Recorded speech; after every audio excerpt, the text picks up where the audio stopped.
Hey! Morning, Ryan. Morning. How's it going? Same as always, shit boxes everywhere. We got plenty to fix then. Yeah, it's all coming out of my ears, mate. Right, have a lovely day.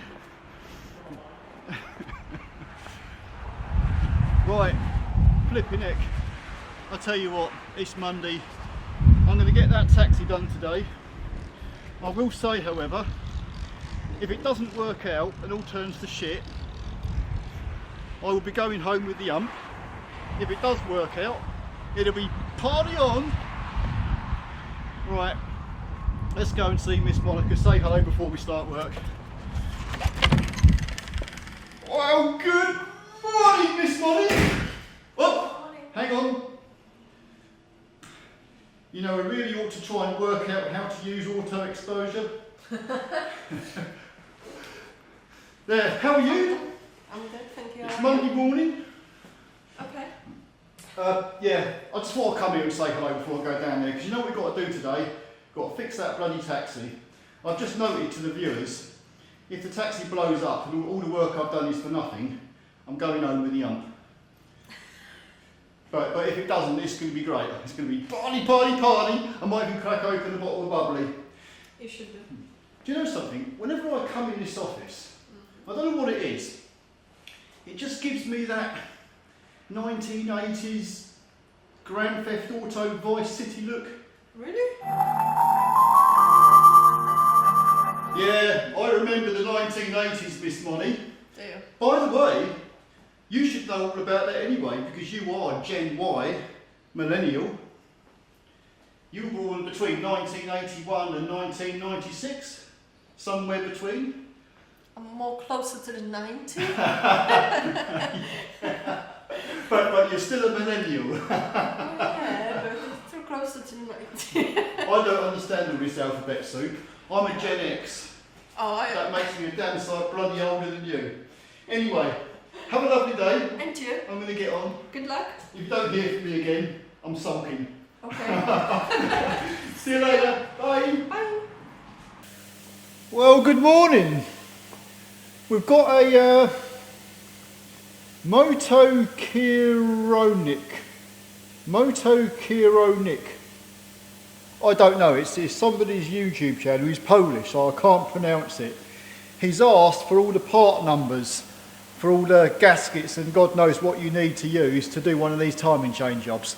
So rather than me just show you the invoice of all the part numbers on it, I'll show you all the parts.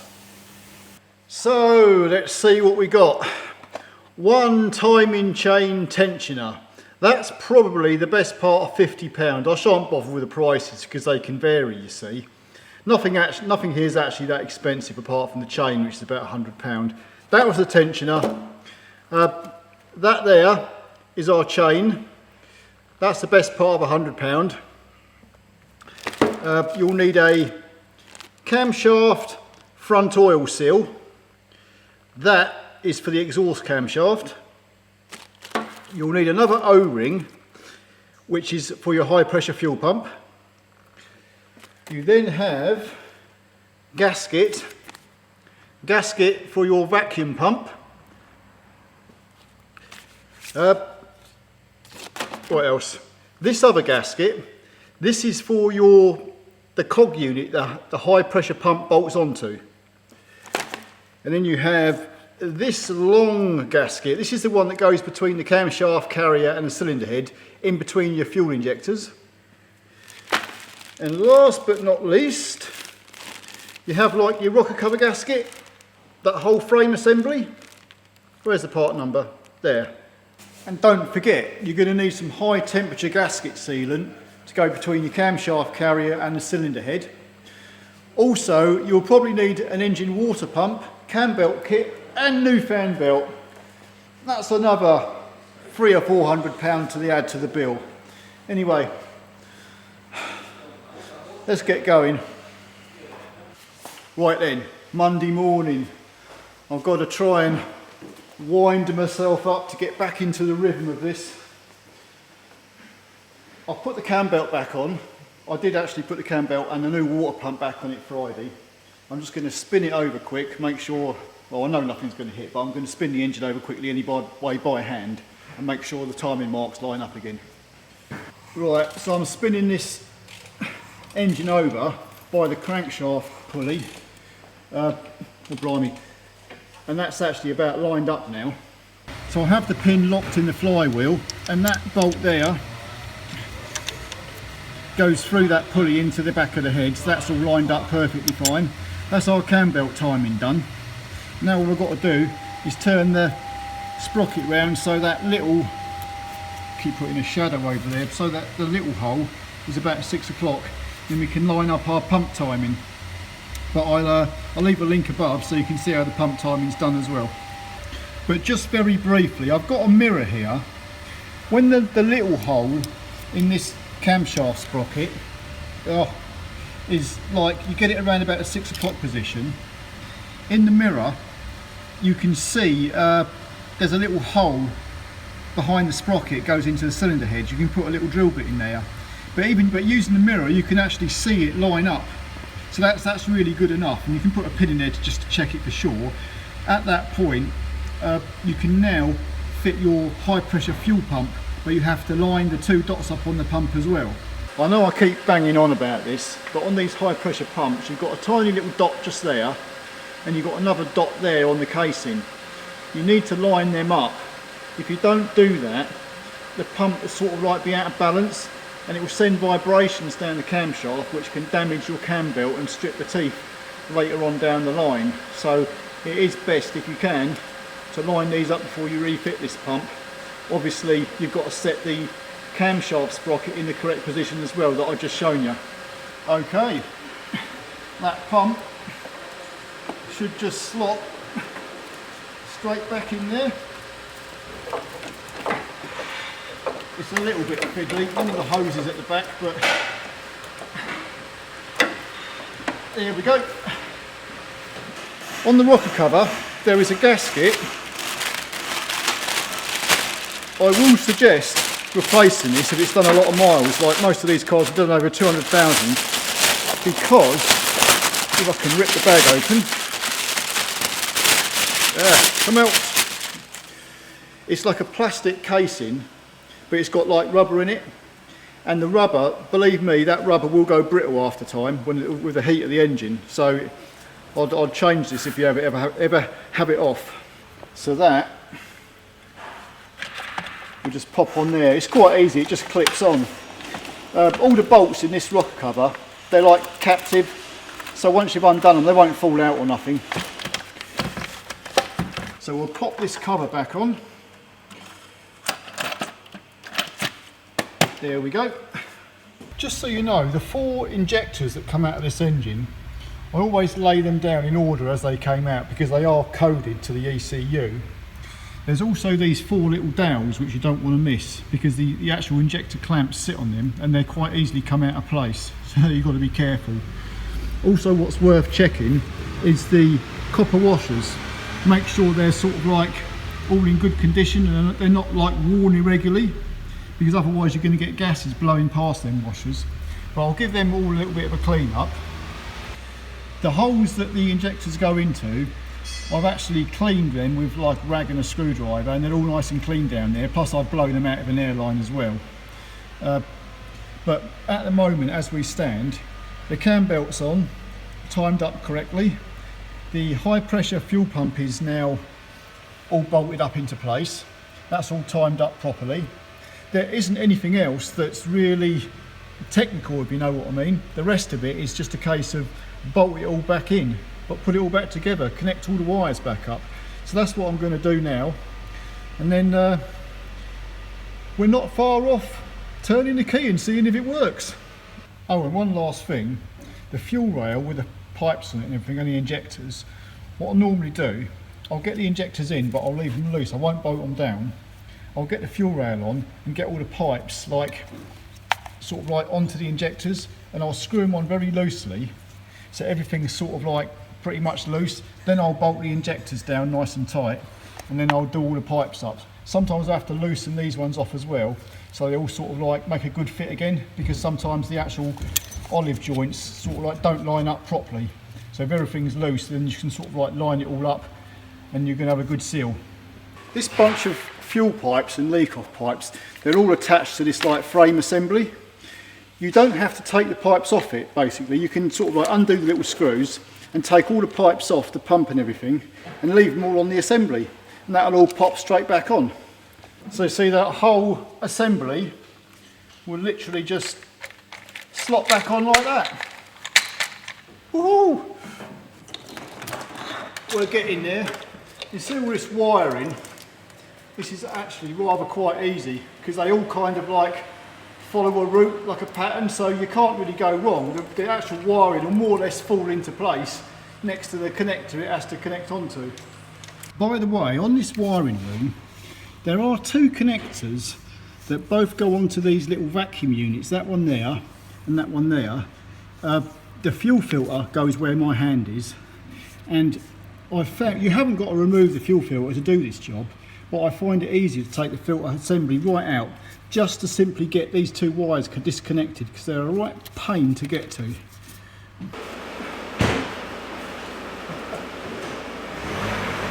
Nearly there!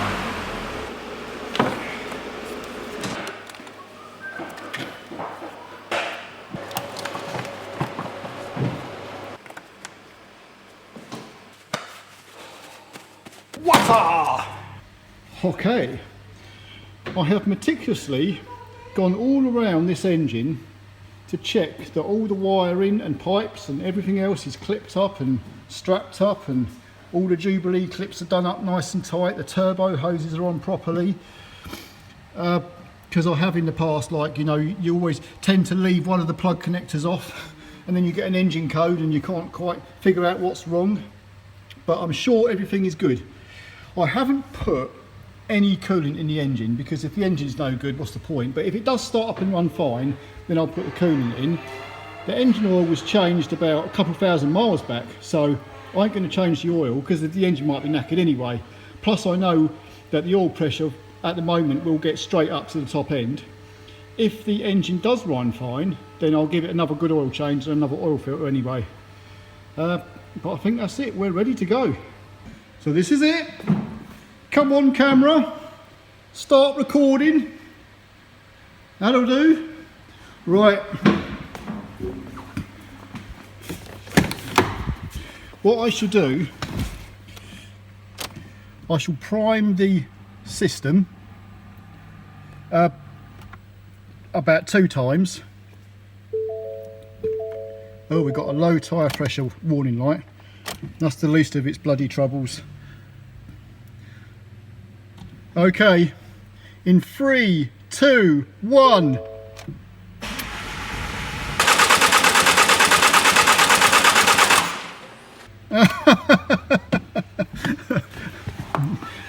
It don't want to go just yet. We'll give it time because we have to forgot to get the fuel round properly. I know the fuel's going through the low pressure side of things. I can hear the pump running. But like once again, we've had all the fuel drained out of the fuel rail. The high pressure pump has probably lost quite a lot of fuel, so we've got to get all that through and back round to the injectors. But you haven't got to crack off any injector pipes or nothing. All you do with these engines is simply have everything connected up, switch ignition on, and now self-prime. Right, let's go again. Woohoo!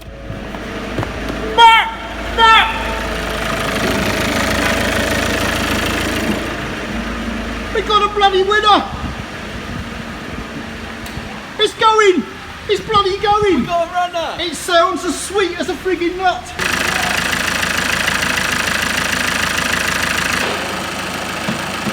Woo! Friggin' winner!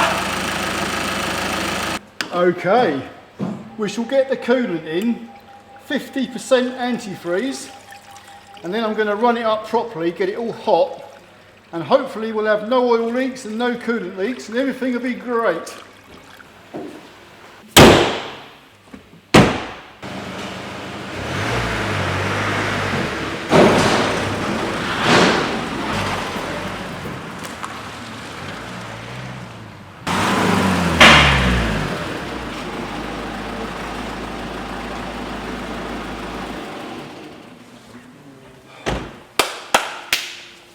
Whey! Yep, it runs like sweet as a nut.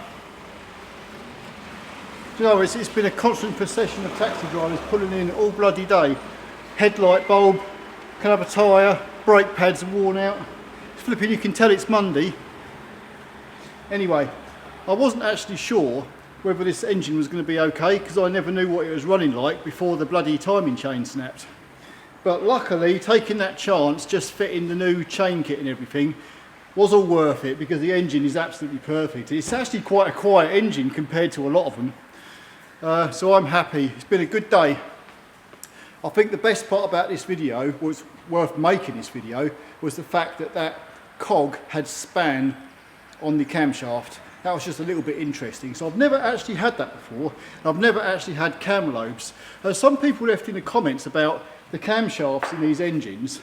Are they like a fit where you've got to have the carrier and everything with them? No, you haven't. You can buy the camshaft separate and they'll fit in. And the cam carrier that was already on the engine will go straight on and fit. So I think it's like a one size fits all on these engines. Well, you'd like to think so. Anyway, that's it for today then. Everything's hunky-dory. So till next time guys, I will try and find something interesting for the next video. Something's got to break sooner or later, hasn't it? Especially with 100 cars out there, I'm sure I can find something. Anyway, take care out there and see you in the next one. Adios! Woo!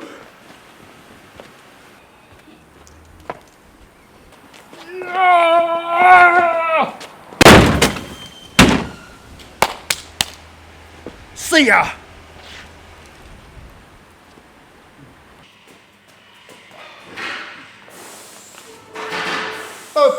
Hello everybody. I was going to end the video back there, but something's materialised, so I thought I'd have a quick word about this. This car behind me, 16 plate Mark 5 Mondeo, it's just under 300,000 miles, and the gearbox is out. I'll show you this. I'm not going to make a big deal of it, I'll just show you quickly. But what's happening is, if you drive it up the road, and you're in like third gear, and you go from third into second, it doesn't crunch or nothing. Normally when the gears crunch from like second to third or third to second, there's like a bulk ring on the gear synchro hub that loses its, like, it gets worn and gets flattened up against the gear, so there's no cushion when it goes into the gear and you get this scraunch.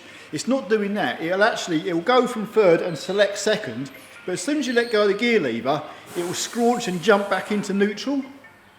I'm going to show you what the problem is here, but they'll get after 300,000 miles. Well, I reckon the taxi driver's just been ramming it into gear, or he's let the clutch up at the wrong time and stripped all the teeth off this. He's done some damage to it, but I don't know. You can kind of excuse it for the mileage anyway, but have a look at this. And yes, we do our own gearbox repairs if we can. While this gear shaft is still on the gearbox, this is going to be pretty difficult to see, but we've basically got our second gear here and our like synchro hub, which actually selects the second gear, which will be like that. I've had to use digital zoom on the camera. I don't normally use that too much, but where this synchro hub slides up, there's little teeth all the way around the base of this second gear that this synchro hub like dogs into. They've all been sheared off. It's completely like wrung off. So it's almost like this is shoved it into gear and stripped the teeth off it.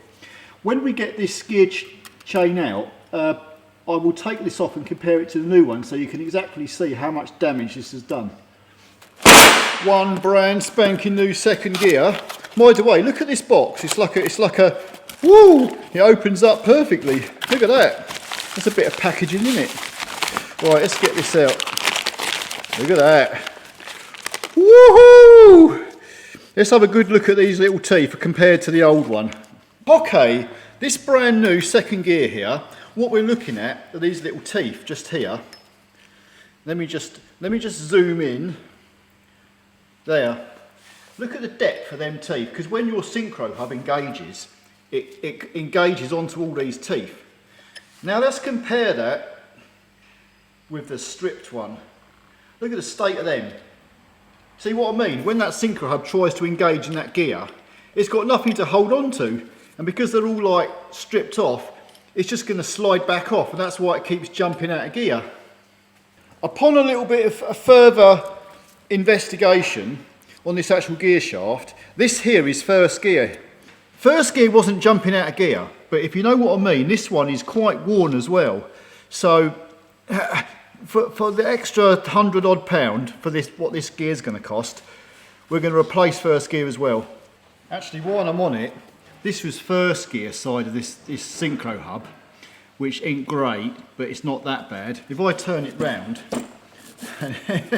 this is the side that was engaging onto second gear, where then the end of these like teeth, they're completely chewed up here as well on the synchro hub.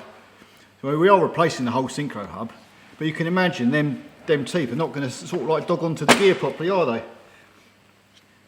So there's our new first gear. I will say though, you would think these would probably cost a lot more than what they do. This one here was about £90, and the second gear was about £70, plus VAT of course. I didn't think that was too bad considering. So for a couple £100, oh, I'm just going to let you know one other thing here. I've sent it back and I can't really show you it now. But I asked Ford for the gasket sealant to seal the two halves of the gearbox back together. Can you believe how much the gasket sealant cost? £124.99 plus VAT for a tube of bloody gasket sealant. Flipping holy crap. Well, I'll tell you what, we had this in the cupboard. I never knew we had it, but it was still good. So we're using this old one we've got. Yep, for £125, you too can buy yourself some gasket sealant from the dealership. I don't think so, bloody hell. Honestly, I nearly fell over backwards when I saw the price. No way, that went straight back. Holy crap. Right, anyway, we've got to put this gearbox back together, and we've got other jobs coming in, so I better get on. So, bingo. What do you reckon to show in at 300,000 miles worth of swarf? You'll have to show it to the camera. It's over there. The YouTube land is through that lens in there. Can't get focus. You can. You just got to get your like there. Oh, hang on. That's because it's on face recognition. That's why it's seen my face. I better get out of it. That's the magnet covered in swarf. Just don't show your face in the lens, otherwise it will. Yeah, pretty shitty, eh? Anyway, let's get the hell on. Before I shut up about this gear, we've actually now, the first gear and second gear and the new synchro hub are all fitted together. But that will all like select gears now. That was second gear. That's first gear. And that stays in. I know the selector will hold it in as well, but now it's got the little teeth to actually lock into on the gear. But I want to show you something else quickly. What I was saying earlier, if you change from like second gear to third gear or third to second, which are the main two gears, and it crunches when you change gear, that's because that little ring here in the middle, that's called a bulk ring. And you see if I push it up towards the gear cog, if there is like, when these get flattened up against this cog here, so there should be an air gap here. If there's no air gap, then that's why they crunch into gear, because there's no cushioning. This one's probably worn anyway, but this wasn't crunching any gears. But you see, we've actually got an air gap there. It's only a very, very small gap, but like I'm saying, when the bulk rings get actually completely flush up against this gear, then they're knackered. And that's what causes the crunching. Well, that's it. This seems an appropriate point to end the video. I have, before the end of the day, to fit a windscreen. So while I'm doing that, I shall shove this broom up my asshole and sweep the floor while I'm at it. Till the next time, see ya!